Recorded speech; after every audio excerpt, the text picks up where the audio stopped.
welcome to the 17th edition of the eDuck podcast. I am your host for today, Robby Boydstun. You'll notice right now, at least, that Erik Skopel, my normal co-host, is not here due to a scheduling conflict in between the football game and a volleyball game that Erik had to cover. We were unable to find the window of time to record a full podcast. So what we have decided to do is I'm going to give my thoughts on the game pretty much from the offensive standpoint. And Erik's going to come on with a segment that we did inside the Autzen Stadium, one of the radio boxes up there. I'll play that back here in a couple of minutes, and he'll give his thoughts on the game.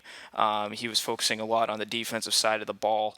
And we'll have a good little show for you today. Won't be too long. We'll get into a little bit of recruiting, let you know who was out there at Oregon today, and kind of look a little bit towards Virginia next week.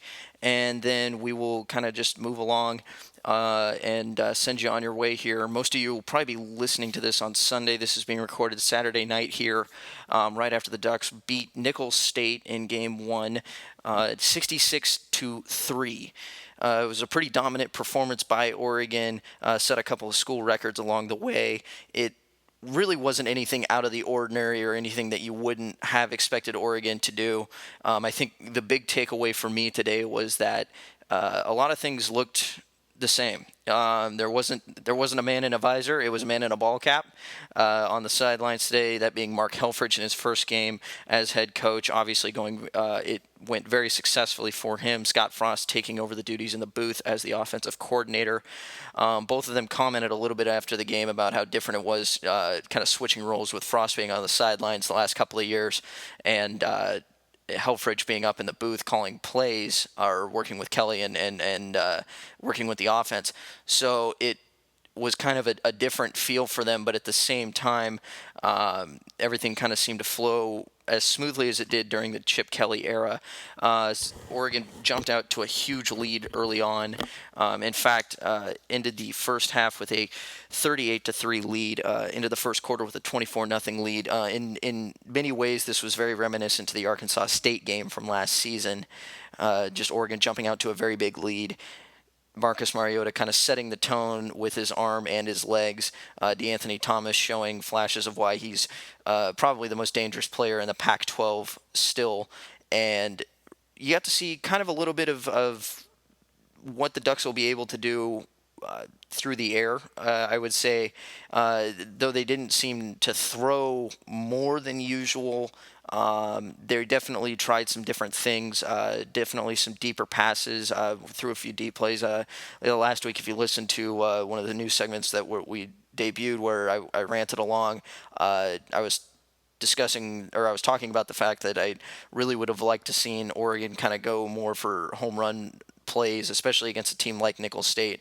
Saw a flash or two of it there, namely from Josh Huff, who was used kind of as their deep threat today. In fact, Josh Huff hauled in a 46-yard pass, had 5 catches for 118 yards.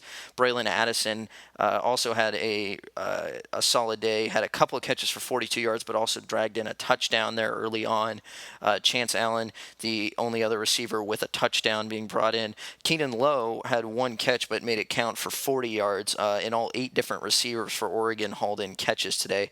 So you're seeing a little bit of a spread in terms of who's getting the ball. Obviously, Oregon knows it's got plenty of weapons and trying to feel out who are going to be the go-to guys.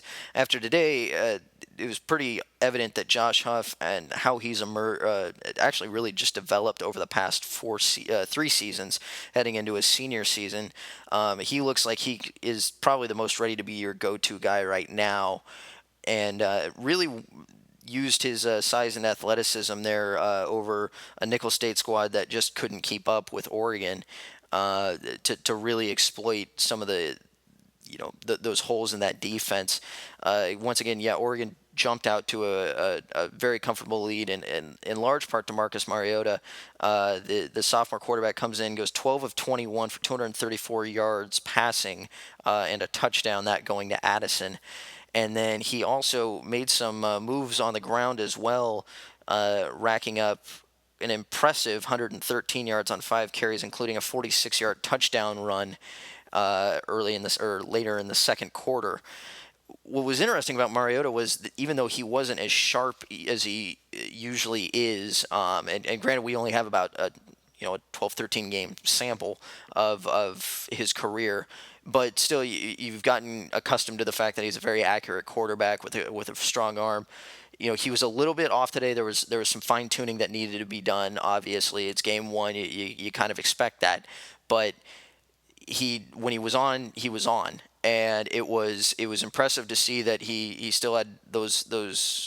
It was picking up where he left off from Kansas State, that game in the Fiesta Bowl last year, and kind of just keeps building upon that. Obviously, he'll get a little bit more sharper as the year goes on. We expect to see out of the Oregon quarterback, but really he was able to get it done with his legs when a play would break down.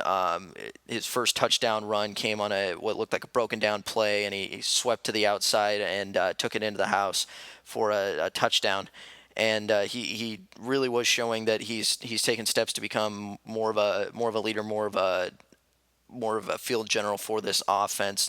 Definitely seems a little bit more comfortable back there, along with DeAnthony helping him out there. 129 yards, or 128 yards, excuse me, on the ground for DeAnthony Thomas, number 6.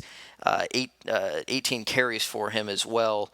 Had a long of 22 yards rushing, long carry, excuse me. He had 2 touchdowns on the ground. Byron Marshall started off a little bit slow with his initial carries, wasn't getting much going, but then finally kind of broke everything open with a 49-yard touchdown run, which was the Ducks' lone score in the third quarter, which kind of happened during a big gap in scoring for them. They went over 20 minutes without scoring between the end of the second quarter and the end of the third quarter, where Nicholls State seemed to kind of have their number a little bit defensively, hadn't quite been worn down, and Oregon was playing a little bit sluggish on offense.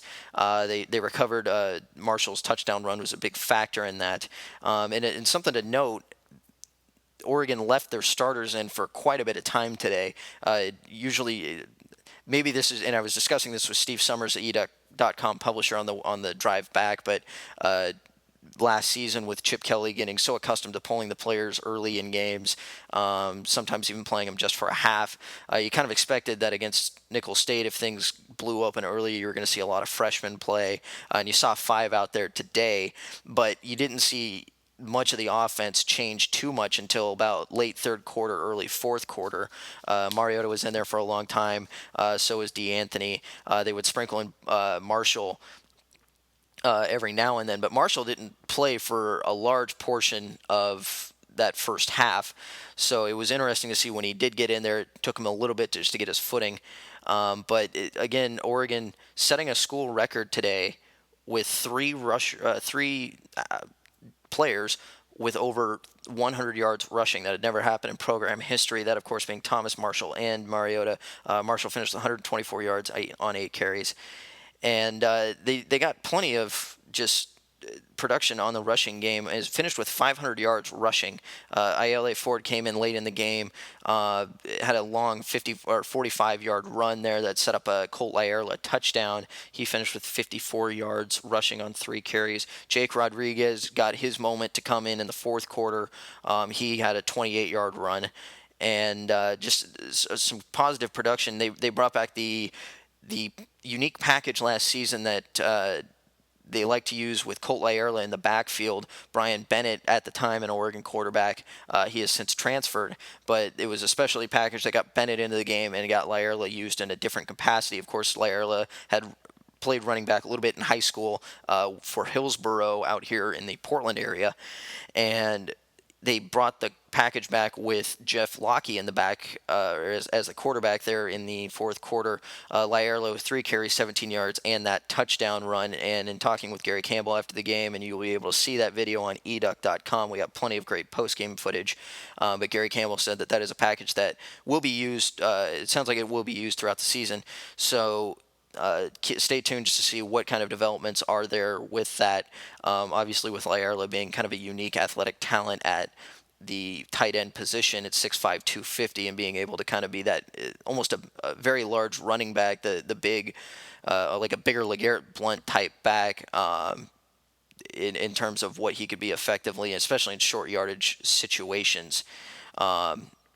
So moving on from that, there was obviously some things that could have been fine-tuned. Anthony Thomas, after the game, talked about how it being game one, they could have done a little bit better with the blocking, everybody staying with their assignments, opening up more holes. There were a few moments during the game where Thomas didn't have exactly the amount of running room that would have constituted him breaking out a big play. He often had to fight for a few extra yards by moving the pile, which, is, if you're an Oregon fan looking at that, trying to take a positive out of it, it's that, D'Anthony showed today that he was able to take a little bit more punishment, I think, than most would have given him credit for.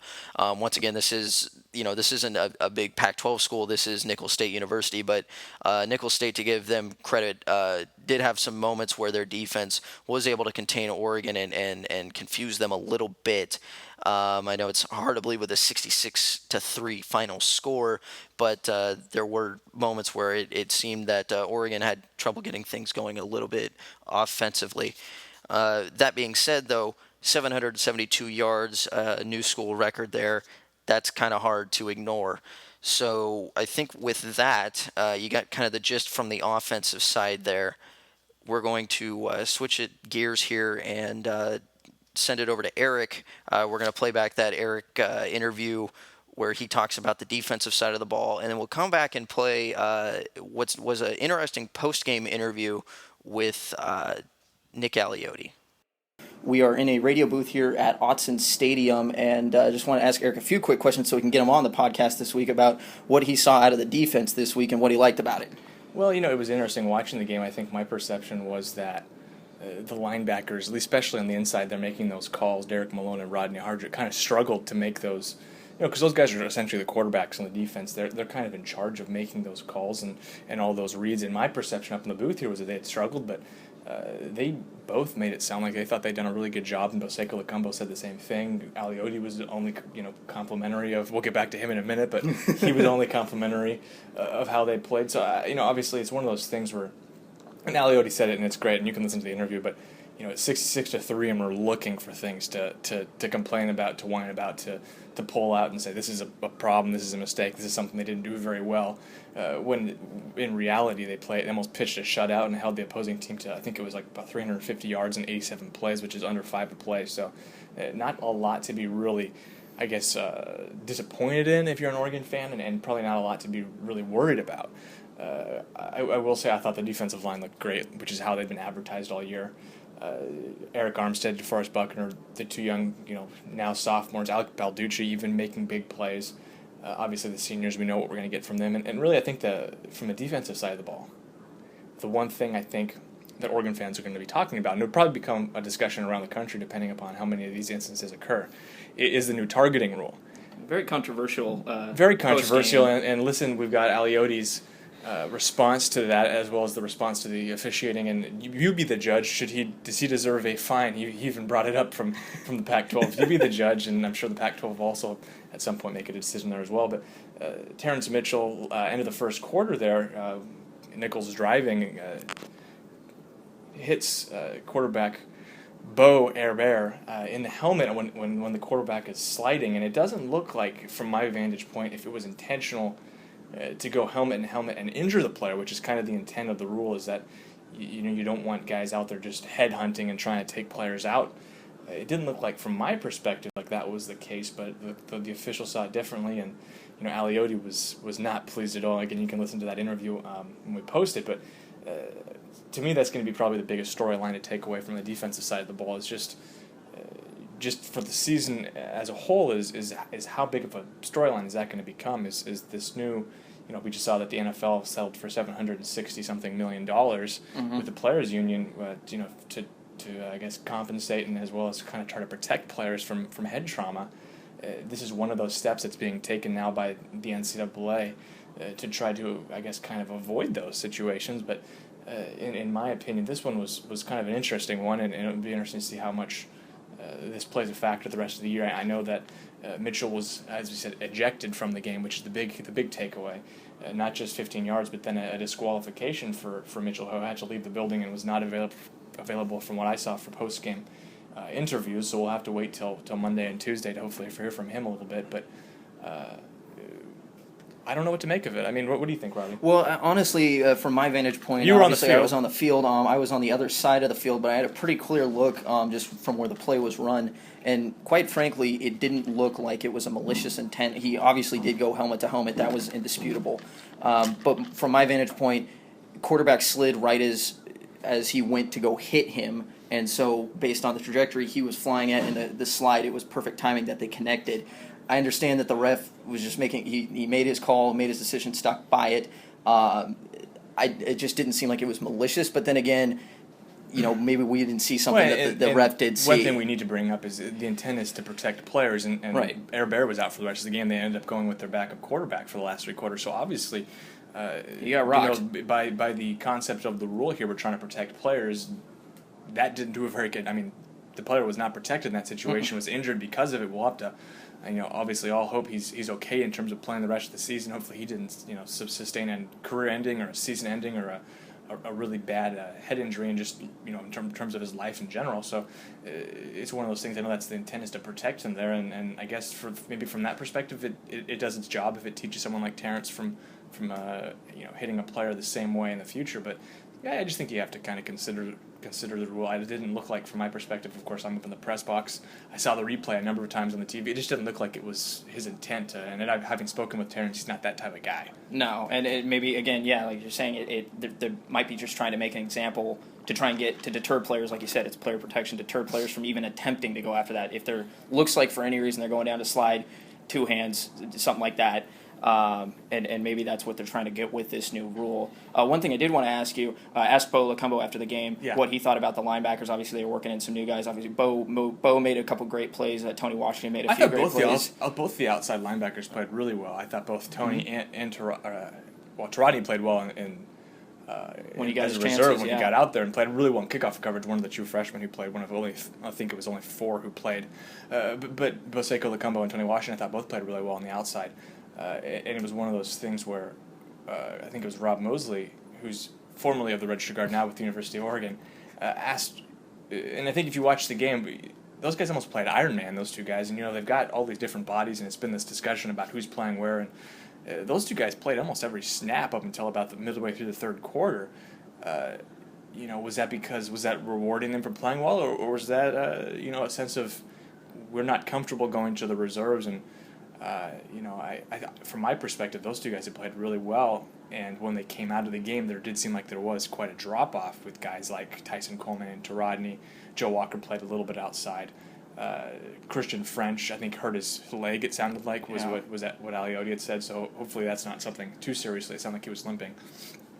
But it's we're not even going to talk about the secondary or the defense with the exception of Mitchell's hit, because I think that the expectation is those guys are going to be really, really good. And they weren't exactly challenged too much today either. A lot of the passes went over the middle towards the linebacker core. And with the exception with about I think it was a 56-yard pass play, that was a deep bomb over, I think it was Troy Hill who was on coverage. They played pretty damn well. I mean, there's not a whole lot to complain about. And like I said, the defensive line, I think, had 6 or 7 sacks, which is excellent. A lot of pressure. A lot of pressure, and coming from a lot of different guys. Yeah. Real quick, before you got to get out of here, I do want to get your thoughts on the other side of the ball, too.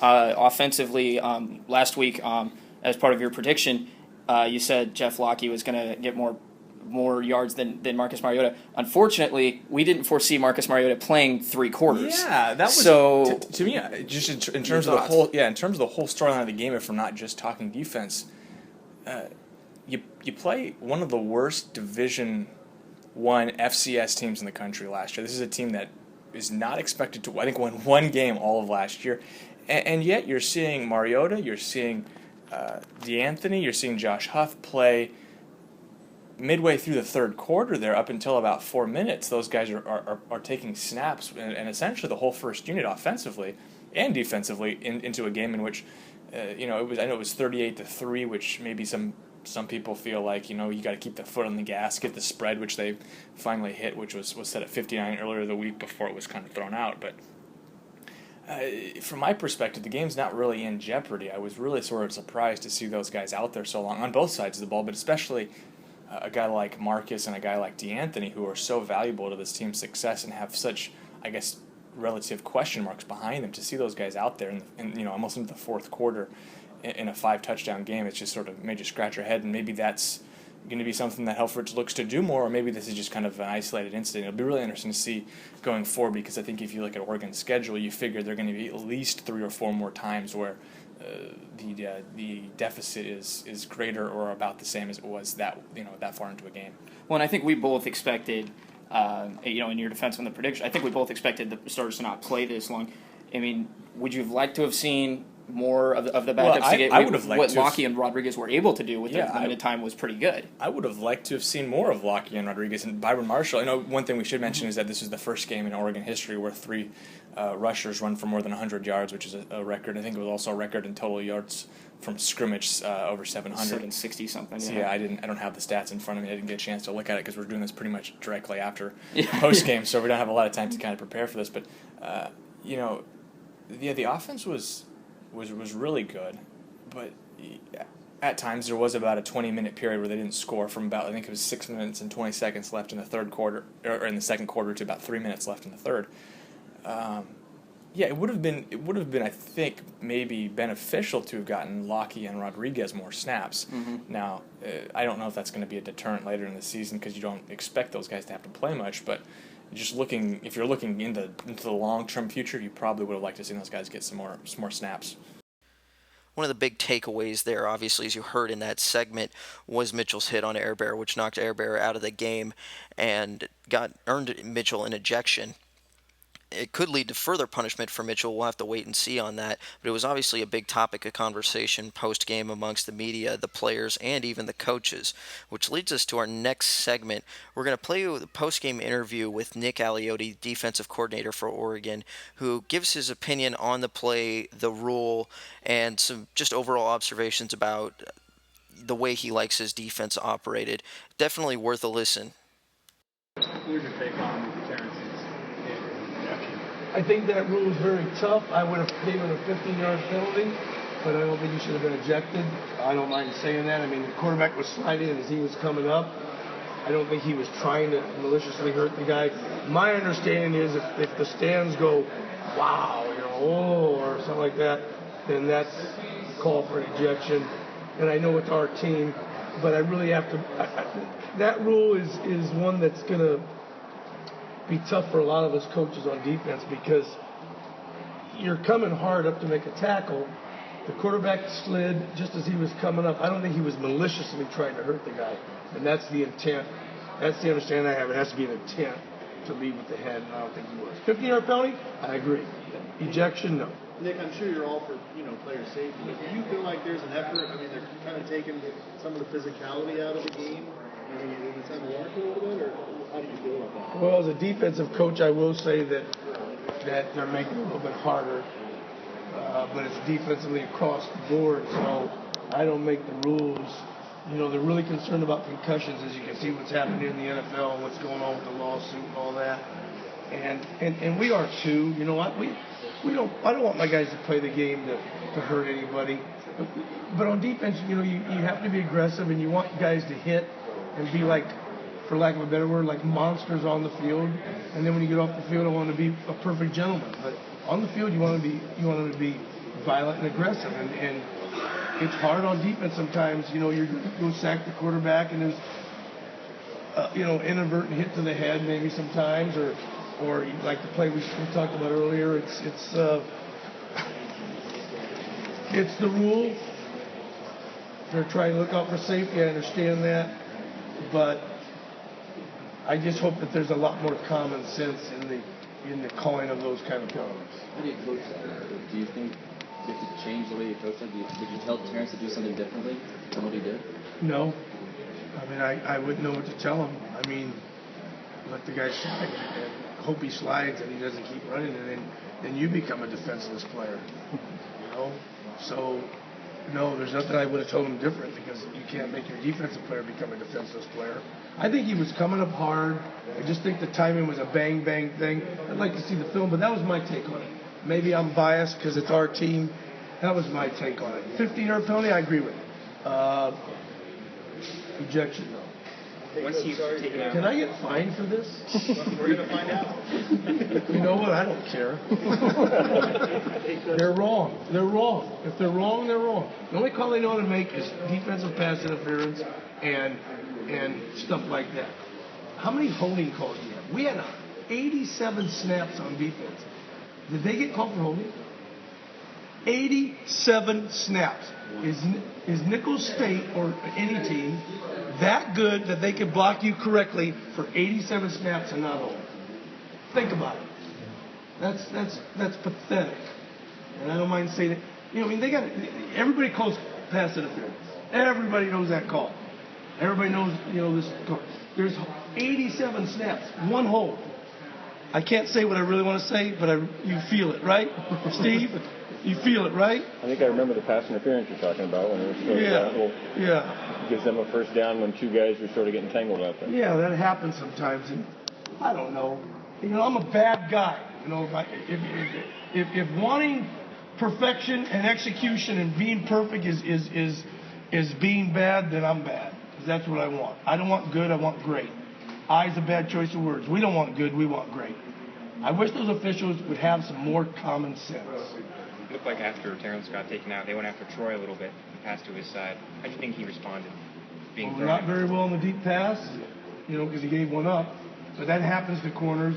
And the pass interference, to me, I'd have to look at it. It looked to me like he was looking back for the ball. They both were kind of pushing and stuff. It always gets called against the defensive guy. Your line got some. I shouldn't sit here and talk about all these interferences. Aside from those couple plays, how do you think your defense performed overall today? Well, if we didn't give up the 50-yard pass and the pass interference, that's 2 less first downs on third down, so that's 5 for 21, and then that's 50-something less yards, which gets them almost under 300 in 80-something plays. That's pretty good. I'm not a stat guy, but everybody has become a stat guy, so I have to at least have some answers when you ask me about the stats. Like I said, we want to lead the league in effort, and winning is the bottom line. My gosh, we won 66-3. They only gave up 3 points. I mean, Well, happy with that, right? no, I wanted nothing. But you were kind of waiting for outside linebackers to show you something great, a better execution. Were you surprised a guy like Paseko, who's a veteran, was, I don't know, maybe not living up to your expectation, not letting you pull on a little sooner? So we'd love to get your feedback on that segment. What you think about Aliotti's thoughts there. Obviously, he's one of the more entertaining interviews of the Oregon coaching staff, always has been, and you'll probably be hearing more of him as the season goes along. Real quick before we get out of here, I can confirm I did see today 4 Oregon targets / already verbal commits already there at Autzen today.